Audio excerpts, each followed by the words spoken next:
Assalamualaikum warahmatullahi wabarakatuh. Alhamdulillah pada hari ini kita bisa bertemu meskipun melalui pembelajaran daring. Nah, insya Allah pada hari ini kita akan membahas tentang senyawa karbon. Nah, tentang senyawa karbon ini waktu kelas 11 pernah kalian pelajari yaitu mengenai senyawa hidrokarbon. Ada yang namanya alkana, alkena, dan alkuna. Nah, untuk kelas 12 kita akan mempelajari materi senyawa karbon yaitu mengenai alkohol, eter, ya, di mana alkohol dan eter ini berisomer gugus fungsi, kemudian keton dengan aldehid, dan yang ketiga ada asam karboksilat dengan ester. Nah, apa itu gugus fungsi? Nah, gugus fungsi adalah gugusan atom-atom yang menentukan sifat khas senyawa karbon. Nah, jadi sifat khas dari senyawa karbon itu bisa dilihat dari ciri gugus fungsinya. Nah, di sini ada beberapa macam-macam dari gugus fungsi. Nah, yang akan kita pelajari hari ini hanya dua, yaitu mengenai alkohol dan eter.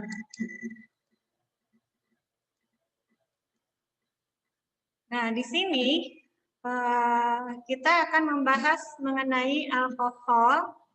Nah, di sini alkohol itu cirinya dia memiliki gugus hidroksil atau OH, di mana rumus umumnya adalah ROH.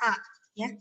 Nah, jadi cirinya dia memiliki gugus fungsi OH atau gugus hidroksil. Nah, apa itu R? R di sini adalah gugus alkil.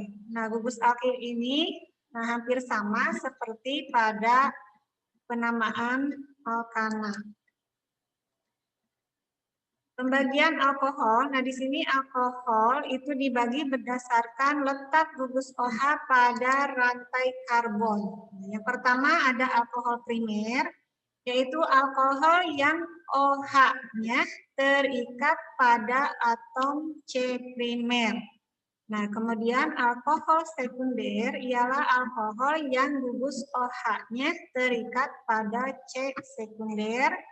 Dan yang ketiga adalah alkohol tersier, yaitu alkohol yang gugus OH-nya terikat pada atom C tersier. Nah, di sini contohnya untuk alkohol primer.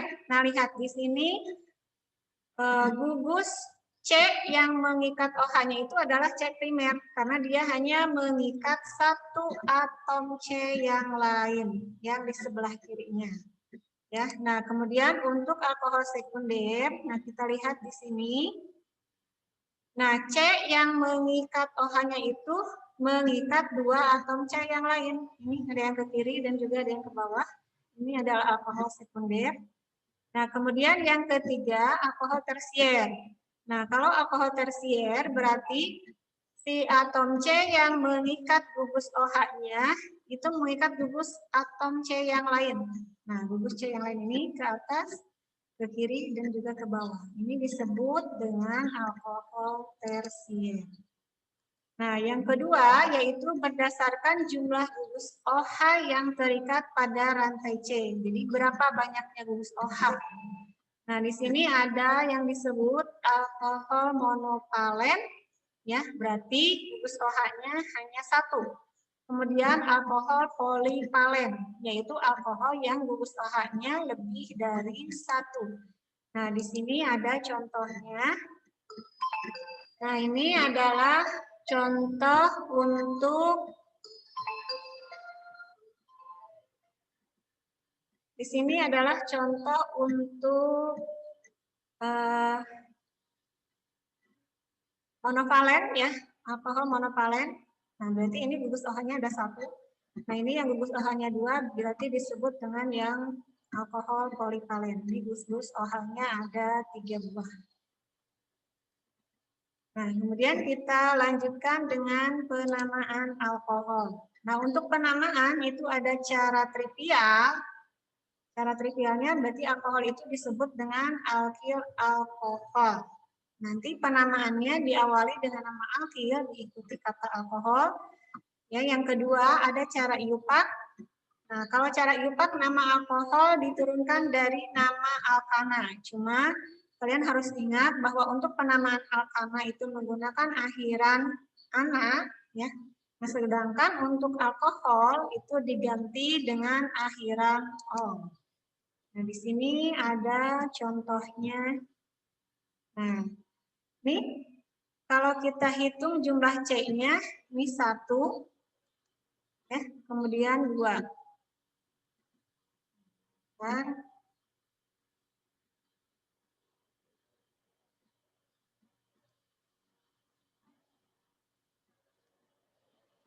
Nah, di sini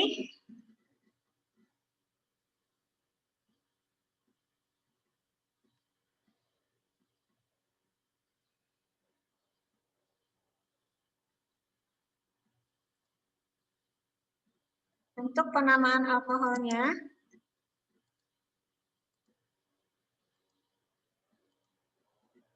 ada 2 buah atom C, berarti kalau nama alkananya itu kan disebut dengan etana. Nah, karena dia mengikat gugus OH, maka akan berakhiran ol. Jadi namanya etanol. Ya, etana menjadi etanol. Nah, selanjutnya pemberian nomor pada alkohol alipatik dimulai dari salah satu rantai induk yang paling dekat dengan gugus hidroksil. Nah, di sini. Jadi untuk penomoran rantai induknya yang paling dekat dengan gugus OH. Nah, berarti di sini kan nomor satunya untuk rantai induk ada di sebelah kanan, bukan di sebelah kiri. Jadi cara menghitungnya ini 1, 2, 3, 4, 5. Nah, rantai induknya ada 5, berarti dia pentana karena punya gugus OH-nya jadi pentanol. Ya, cuma harus diingat bahwa si gugus OH-nya itu terikat pada atom C nomor 2. Nah, jadi namanya adalah 2-pentanol.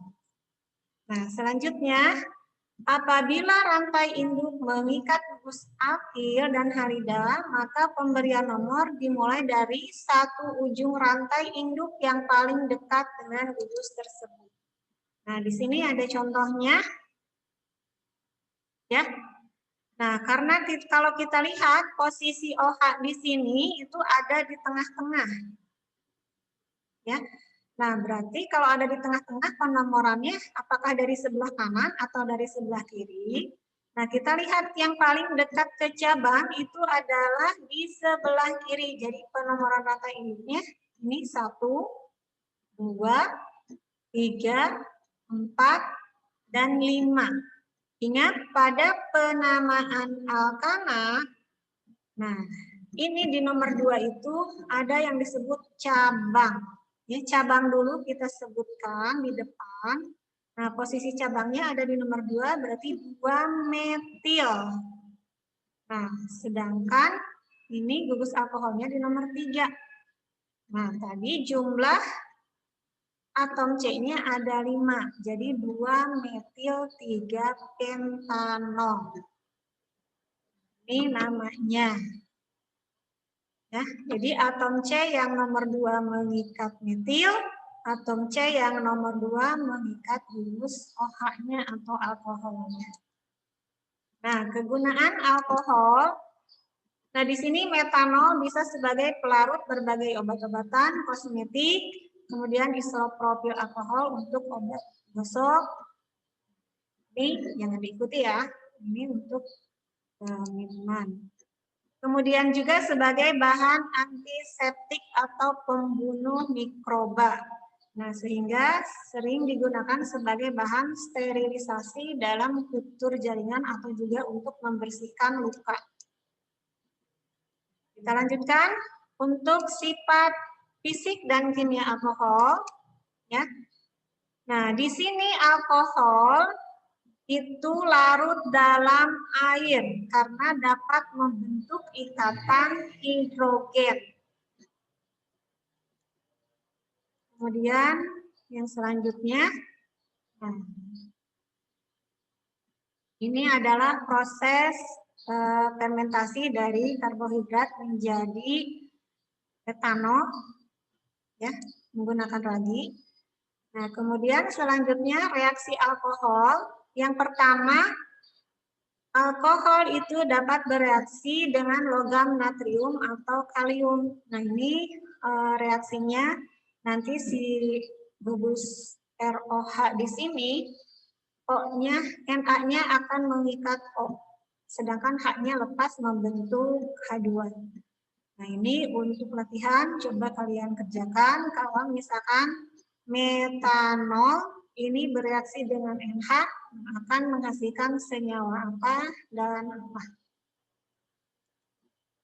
Nah, kemudian yang kedua, alkohol juga dapat bereaksi dengan senyawa HX, ya, PX atau PX5.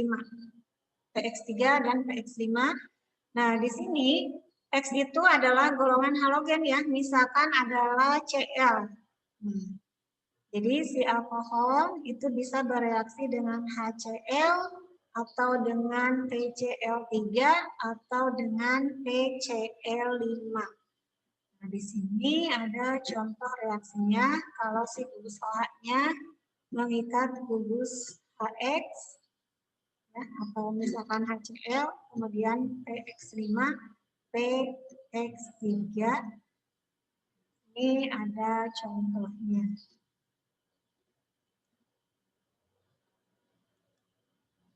Kemudian kita bahas selanjutnya mengenai ether. Nah, ether di sini cirinya dia memiliki gugus O atau rumus umumnya ROR, ya, dengan gugus fungsi O. Nah, di sini R itu atau R aksen itu adalah gugus alkil. Jadi gugus alkilnya ada dua, ada di sebelah kiri dan juga ada di sebelah kanan. Nah, di sini tadi udah dijelaskan bahwa alkohol dan ether dapat berisomer gugus fungsi dan juga berisomer struktur. Kegunaan ether. Nah, ether bisa digunakan sebagai pelarut senyawa organik atau sebagai obat bius pada pembedahan untuk operasi. Nah, kemudian di sini penamaan ether. Nah, ether juga sama bisa pemberian namanya bisa menurut trivial ataupun iupac. Nah, untuk nama iupac di sini menggunakan alkoksi alkana, di mana alkoksi ya nanti akan berakhiran oksi, itu adalah alkil yang rantai C-nya pendek, sedangkan alkana itu untuk alkil yang rantai C-nya lebih panjang. Jadi nanti ada akhiran oksi dan ana untuk rantai C yang lebih panjangnya. Nah, contoh penamaan ether. Nah, kalau misalkan menggunakan iupac, di sini ada dua alkil yang sama, C-nya 1. Kalau C1 itu kalau dalam alkana disebut metana. Nah, kemudian yang di sebelah kirinya juga sama gugus alkil. Nah, tadi harus ingat bahwa untuk penamaan iupac adalah alkoksi alkana. Alkoksi di sini untuk rantai yang lebih pendek, karena untuk rantai yang lebih panjang. Karena di sini kebetulan sama jumlah atom C-nya 1. Nah, jadi kita bebas menamai ini adalah metoksi dan ini adalah metana. Nah, ini nama trivialnya adalah dimetil ether. Karena ada dua gugus metil. Ini adalah gugus fungsi ether. Diakhiri dengan nama itu. Nah, contoh soal yang kedua.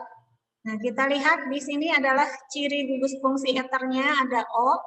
Di sebelah kanannya mengikat C yang jumlahnya 1.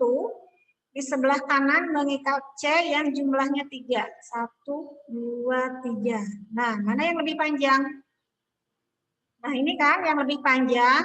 Maka yang lebih panjang ini akan diberi nama alkana. Sedangkan untuk R yang lebih pendek di sini akan diberi nama dengan akhiran oksi. karena ini kalau dalam alkana itu metana, maka namanya akan menjadi metoksi dan rantai panjangnya adalah C3, itu namanya propana, jadi metoksi propana. Nah, yang di bawah ini adalah nama trivialnya, ya, di mana namanya menjadi metil, propil, dan eter. Kemudian yang ketiga, nah di sini ada gugus O-nya juga, ya, yang menandakan dia itu eter. Ada R yang pertama, ini C-nya 1. Kalau C-nya 1 berarti oksi, ya. Nah, kemudian ini ada 3 atom C. Nah, karena di sini ada seperti bercabang, ya. Nah, di sini maka penomoran satunya itu dari sini. 1, 2, 3. Nah, di nomor 2 itu terikat gugus eternya. Jadi namanya 2 metoksi, ya. 2 metoksi propana, itu karena jumlah C alkil yang di sebelah kirinya ada 3. Atau nama trivialnya isopropil metil eter. Next, ya, sifat-sifat eter. Yang pertama, eter bersifat polar. Ya, cuma kepolaran alkohol itu lebih besar daripada eter. Kemudian eter juga sama, dia dapat membentuk ikatan hidrogen sehingga dia larut dalam air. Kemudian yang selanjutnya di sini adalah interaksi CO itu lebih kecil daripada OH, sehingga nanti titik didih alkohol itu lebih tinggi daripada eter, karena gugus antara CO-nya lebih kecil daripada gugus OH-nya. Nah, ini ada contohnya, dapat kita lihat. Ini alkohol titik didihnya 78 derajat Celcius dengan jumlah atom C-nya sama 2. Ini juga ada 2. Ya, tapi titik didihnya itu lebih rendah, eter, yaitu negatif 24 derajat Celcius. Nah, selanjutnya ke pembuatan eter.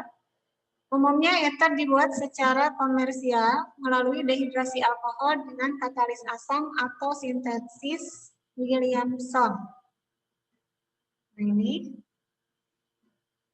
Ya. Ini adalah dehidrasi dari, kalau C2 itu namanya metanol. Metanol menggunakan katalis asam sulfat. Nah, itu namanya menjadi diethil eter ditambah dengan air. Reaksi eter. Eter merupakan senyawa yang cukup tahan terhadap reaksi kimia, tidak dapat dioksidasi dengan oksidator anorganik, akan bereaksi dengan oksigen membentuk hidroperoksida. Ya, ini contoh reaksinya. Kemudian di sini yang pertama eter dia tidak mengalami reaksi substitusi dengan Na. Jadi eter itu tidak bereaksi dengan Na, tapi eter bisa bereaksi dengan PCl5 dan juga dengan asam halida. Ya. Nah, sekian dulu pembahasan mengenai alkohol dan eter. Mudah-mudahan bisa dipahami oleh kalian. Nah, selanjutnya di sini ada latihan soal mengenai tata nama. Ya, ada 4 soal. Nanti silakan kalian screenshot, kemudian kalian jawab dalam kertas 1 lembar beserta dengan review dari materi tentang alkohol dan juga eter. Mudah-mudahan bisa di pahami dan sekian dan terima kasih banyak ya. Jadi untuk tugasnya yaitu silakan kalian review materi tentang alkohol dan eter, kemudian kerjakan tentang latihan soal tata nama alkohol dan eter. Tulis dalam kertas folio atau satu lembar dan biasa dikumpulkan sesuai dengan jadwal pengumpulan tugasnya masing-masing. Assalamualaikum warahmatullahi wabarakatuh.